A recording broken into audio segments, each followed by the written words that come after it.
CCTV footage can be crucial in getting to the bottom of mysterious missing person cases. Not only does it help to give a timeline of where the missing person was, but it can also give insight into what physical state the individual is in and what they were wearing. Unfortunately, finding CCTV doesn't always lead to the case being solved. Number 10. Mary Barrington was caught on camera in the early hours of July 20th, 2016, walking down a street near her home. After leaving the view of the camera, she hasn't been seen or heard from again. Mary was 62 years old and living alone in a flat in Upper Hutt, New Zealand at the time of her disappearance. She was described as having a bubbly personality and loved watching rugby and dancing at the local Cosmopolitan Club. The day before she vanished, Mary attended a church drop-in center where she was well known. They noticed that she wasn't her usual happy self, but weren't immediately concerned. Mary had been suffering from some mental health problems and had bipolar disorder, but this was under control at the time. She hadn't had to visit the hospital for 8 years before she went missing. According to her daughter, she was coming out of a slump. That evening, she called her daughter at about 9 p.m. Mary's daughter didn't notice anything out of the ordinary, and at the end of the call, she reminded Mary to take her medication and wished her a good night. Sometime after the call, Mary went to bed. She had a breathing machine that helped her sleep, which was turned on. But just after midnight, Mary woke and turned off the machine. She seemingly got dressed, took her handbag, and left the house. The front door was locked behind her. The next morning, a friend arrived for a regular visit, only to find the house empty. Nothing seemed to be out of place except for the bed sheets, which had been left unmade. Nobody could get a hold of Mary, and she was soon reported missing to the authorities. Early in the investigation, CCTV footage was found, which only left Mary's loved ones with more questions than answers. The footage was filmed from across a parking lot, but showed Mary walking down the street. She was clearly alone and didn't look as if she was just wandering around. The footage gave the impression she was walking somewhere, rather than going for some random nighttime stroll. The police searched the local area, including the Hutt River, in hopes that they might turn up more clues. And even though there was no evidence that Mary's condition led to her disappearance, as more time passed without her medication, the more likely it was that her condition would get worse. According to an early news report, Mary had gone missing before and would hide from search teams as she believed she'd done something wrong. It's not clear how long ago those earlier disappearances were. There were a few potential sightings, but none of these leads turned up any useful information, and no trace of Mary nor her handbag has ever been found. Anyone with information can contact the Upper Hutt Police on 04-527-2300. Number 9. The disappearance of John McGath is a missing person case with little information or attention outside of early appeals.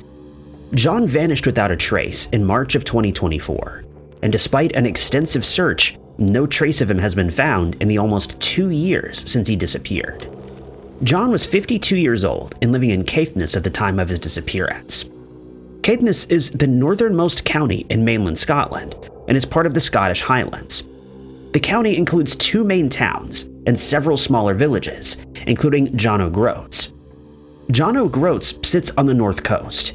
It's relatively popular with tourists, being one of the villages closest to the northernmost point on the mainland, but in terms of residents, it's relatively small. The village has about 300 residents and is mostly surrounded by fields. It was in this village where John was last seen. The circumstances of the day of his disappearance have never been released, but early news reports stated that he was last seen at about 10 a.m. on March 2nd, 2024. He was reported missing the same day, although the Coast Guard and lifeboat service weren't called out to join the search until March 5th. This was also around the same time the police began making public appeals for help to locate the missing man. 5 days after the disappearance, the police released CCTV footage that showed John.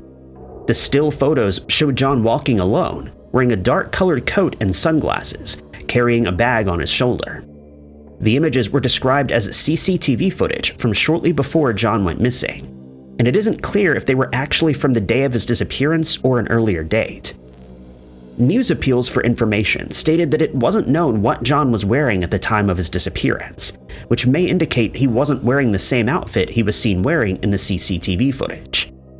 About a month after John vanished, a body was found in rugged terrain near John O'Groats, but the police were able to quickly rule that this was not the man they were looking for. By this point, Coast Guards had already stood down in their search for John. The land and sea effort around John O'Groats' area had turned up no trace of the missing man. 1 year on from John's disappearance, another appeal for information was made. There appeared to have been little progress in the search since the early reports. The police asked anyone who may have had camera footage from the period of John's disappearance to get in touch, in case there was anything that might explain what had happened to him. Anyone with information in this missing person case is asked to contact the local police on 101, quoting reference 1186 of March 4th, 2024. Number 8. 5 days before Christmas 2011, Monica Reordan left her place of work early.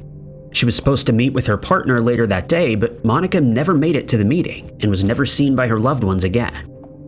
Monica was born in Dublin in 1972 and was part of a close-knit family.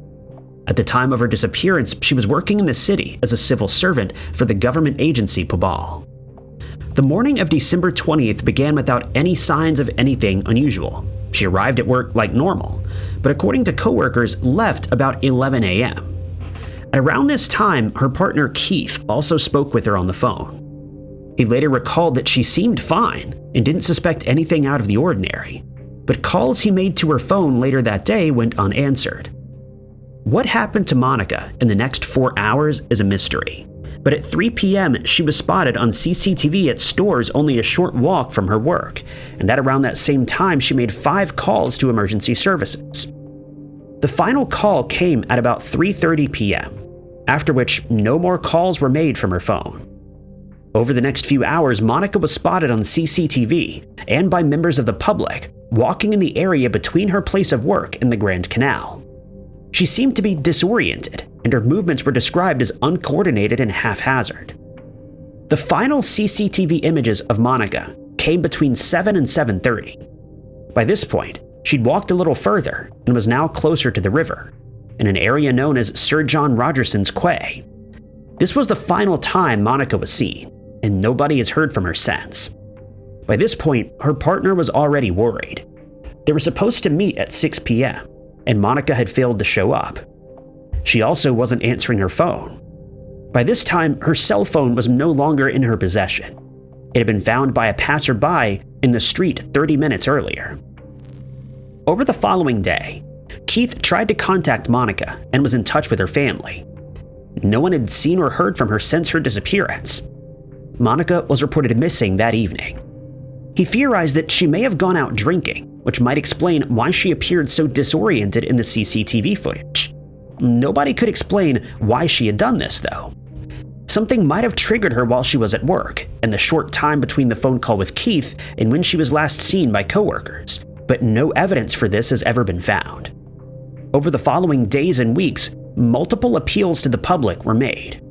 CCTV images captured on the day of her disappearance were shown to the public, and many sightings from that day were called in, but none of these could explain what had happened after 7:30 p.m.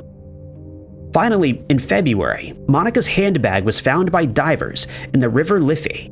It's still not known whether Monica herself entered the water, though, or if she simply discarded her handbag there. Since this discovery, no new clues in Monica's disappearance have been found. Anyone with information is asked to contact the Garda station on 01-666-5000. Number 7. Ali Durrani would usually go out at around lunchtime for a walk, so his family didn't expect anything unusual when they said goodbye to him for the final time. Almost a year after he was last seen, they still don't know what happened after he left his Birmingham home in February of 2025. Ali was described as a homebody and a family man. He was 32 years old and living with his parents at their home in Birmingham, England, at the time of the disappearance. Ali was very close to his parents and his extended family, regularly keeping in touch with his aunt, who lived in London. It was completely out of the ordinary for Ali to go anywhere without telling someone of his plans. He had a degree in economics, but had been out of work for about a year by the time of his disappearance. According to his parents, he'd been working hard on finding a job and may have been planning to set up his own business. He was suffering from some anxiety, but his mental health didn't seem to be too bad. He would often go on walks at around lunchtime to clear his head, and February 5th, 2025 was no different. He told his mother he was going out at around 12:40 p.m., taking his phone with him.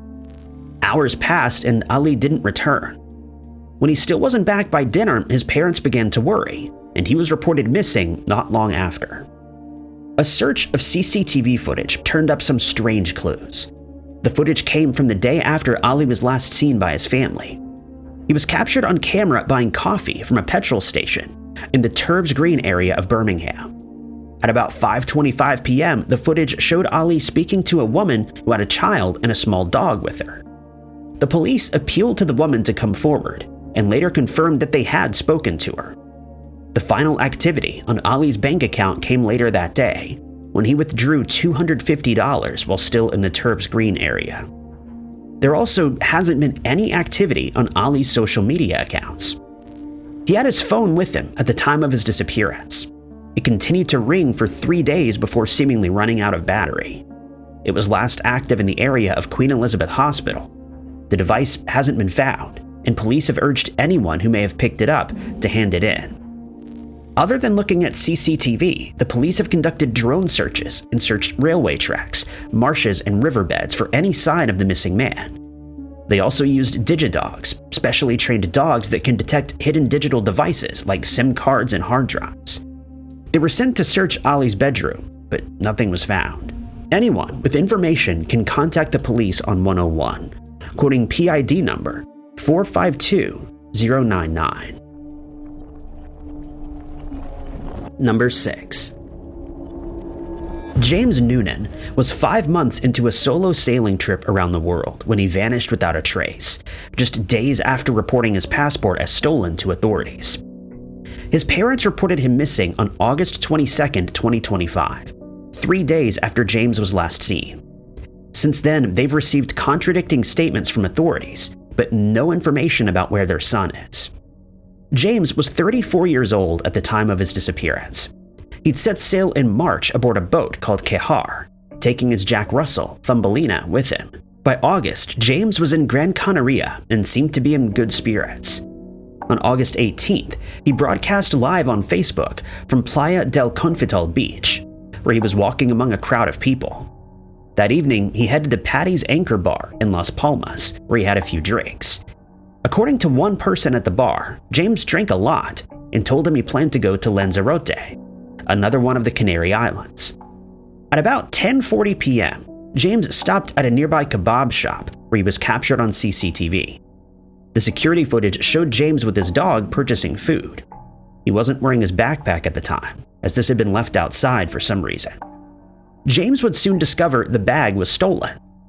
Thankfully, he was wearing his passport around his neck, although his valuables were being kept in the bag. Early in the investigation, it was claimed to be the last footage of James. It was 4 days before he was reported missing, and another day would pass before the Coast Guard found his boat, about 100 miles south of Gran Canaria. This led some to theorize that he'd tried to set sail to Lanzarote while drunk and had fallen overboard. James's family insisted he wouldn't do this. He was an accomplished sailor and knew not to do something so reckless. Information found aboard the boat seemed to support this. New CCTV footage would emerge from about 6 a.m. on August 19th. James had visited a police station where he reported his passport as lost or stolen. The paperwork supporting this visit was found on his boat. No video evidence of anything that happened between the kebab shop visit and this report has been released by the police. James likely returned to his boat after filing this police report, given that the paperwork was found there. What happened next is a mystery. Some items belonging to James were later found, including a burned iPad. It's not clear if these were items that had been in James's backpack or where they were found. But anyone with information in James's case is asked to contact the Guardia Civil Las Palmas on 34-928-13200.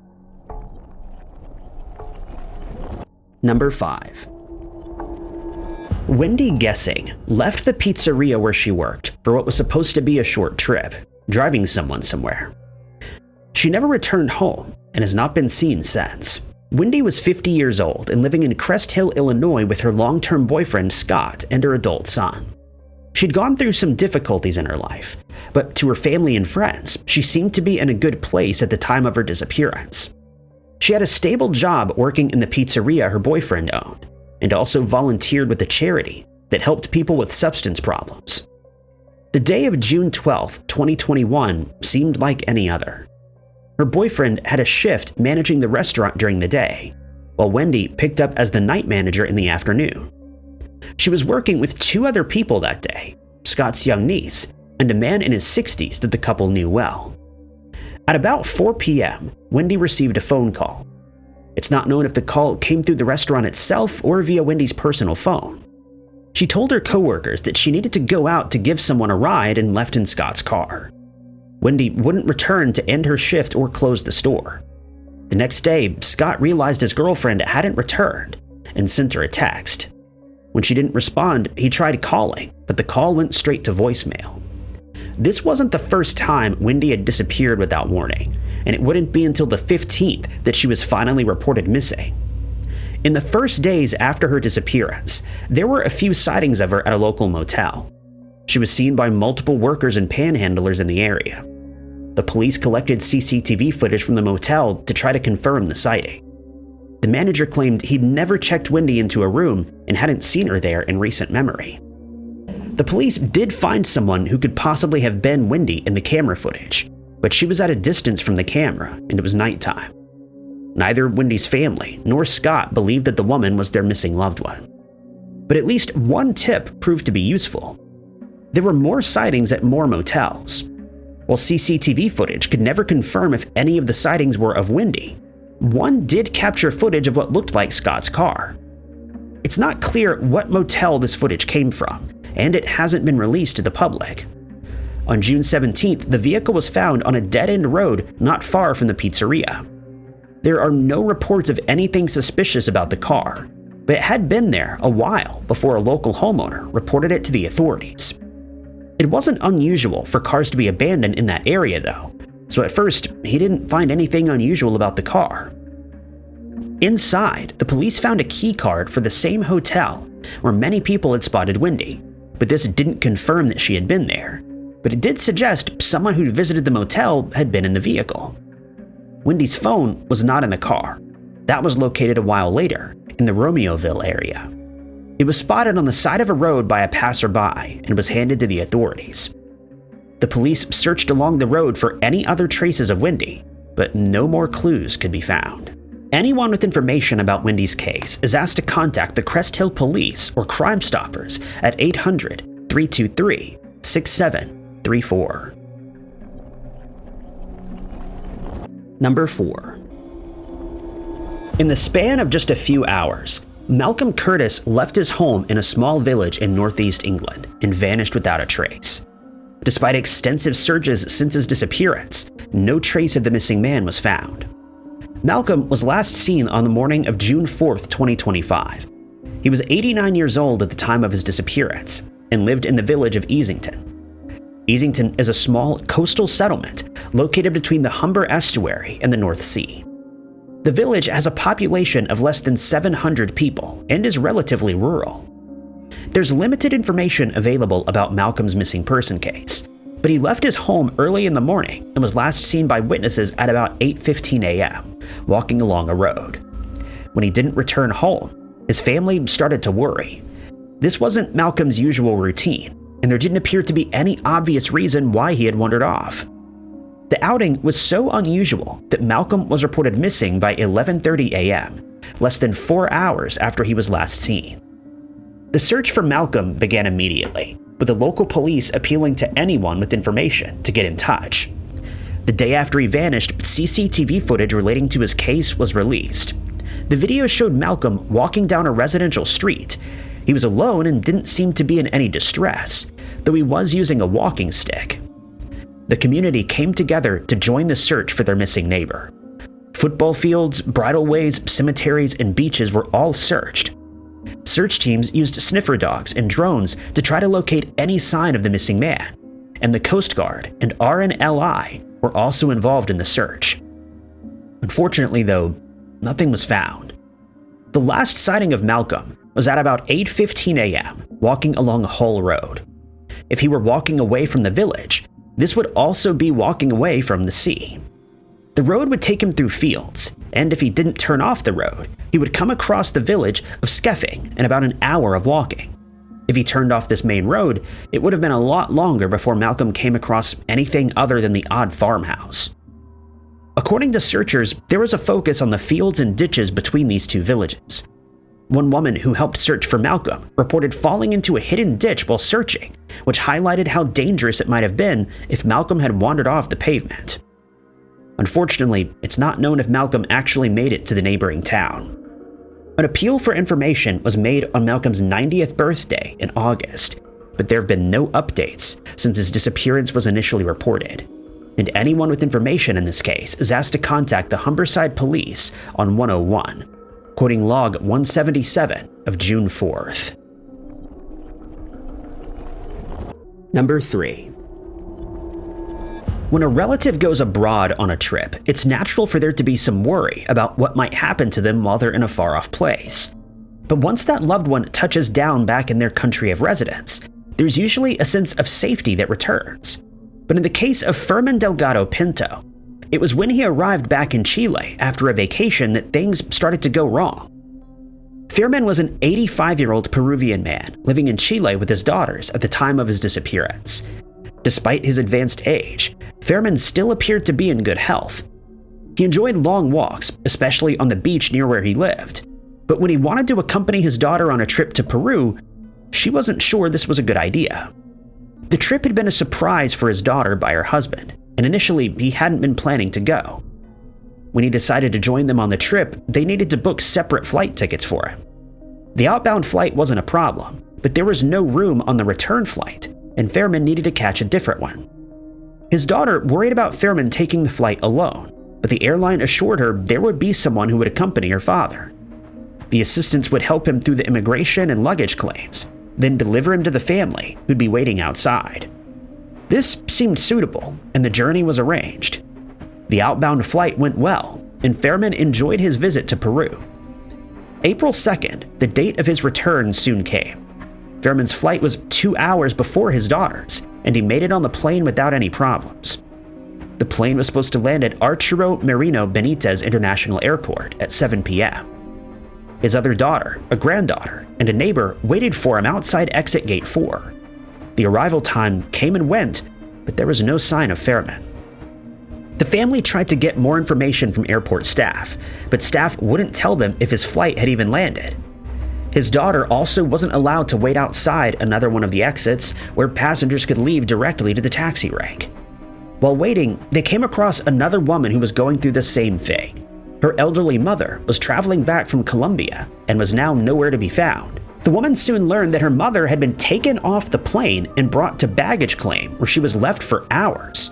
A security guard told her she should leave, as the assistant probably wouldn't be coming back. This was a recurring problem at the airport, with staff leaving passengers they were supposed to be helping. Fermín's family worried that something similar had happened to him. Airport staff eventually told them that he had indeed been left at a baggage claim, but he'd become restless and decided to leave himself. CCTV footage showed that wasn't entirely what happened. Fermín was instead left after arriving at immigration. The airport changed its story, saying Fermín had told them that he didn't need assistance after this. The security footage showed Fermín walking back and forth a few times before leaving through another exit. Outside, he spoke to a transport worker who pointed him in the direction of a bus stop. After getting to the stop, he just kept walking. The airport was several hours away from his home, and this wasn't a trip that he made regularly. When the family learned what had happened, they tried to file a missing person report, but the police wouldn't take the report for 5 days, and in the meantime, they launched searches and tried to find Fermín themselves. The main theory was that Fermín had likely gotten into an unlicensed taxi. He only had 9,000 pesos on him, which would not have been enough for the entire journey back home. They theorized that the taxi driver had kicked him out of the vehicle when he couldn't pay, and he may now be lost in a part of town he's unfamiliar with. If still alive, Fermín would be 92. There's been little update in the case since he was first reported missing, and what happened to him after leaving the airport remains a mystery. Number 2. Liam Gabriel Tolman, age 22, vanished in February of 2025 after a night out with friends Kyle and Colin at a Quebec ski resort.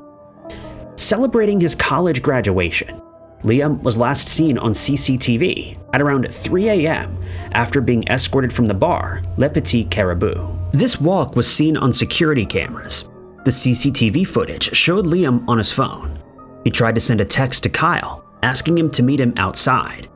The message accidentally went to Liam's father. Liam then tried calling Kyle, but his friend was already asleep.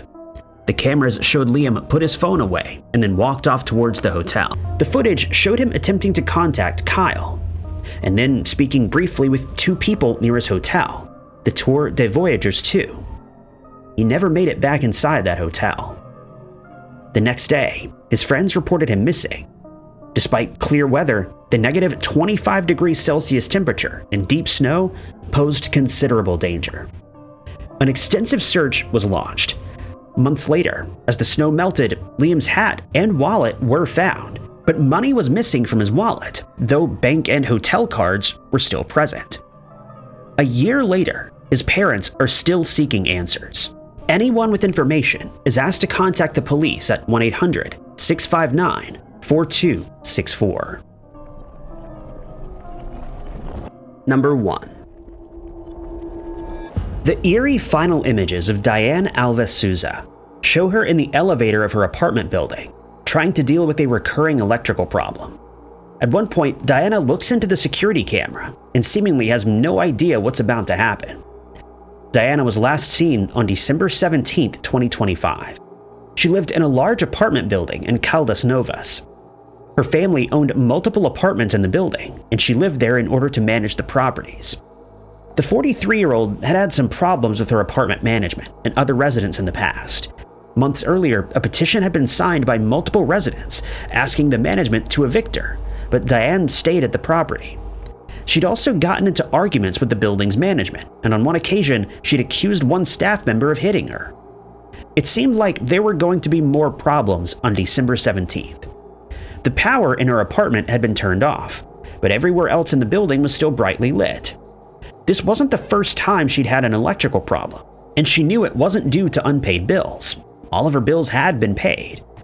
Diane recorded a video on her cell phone, showing her dark apartment and then walking to the elevator to speak to management.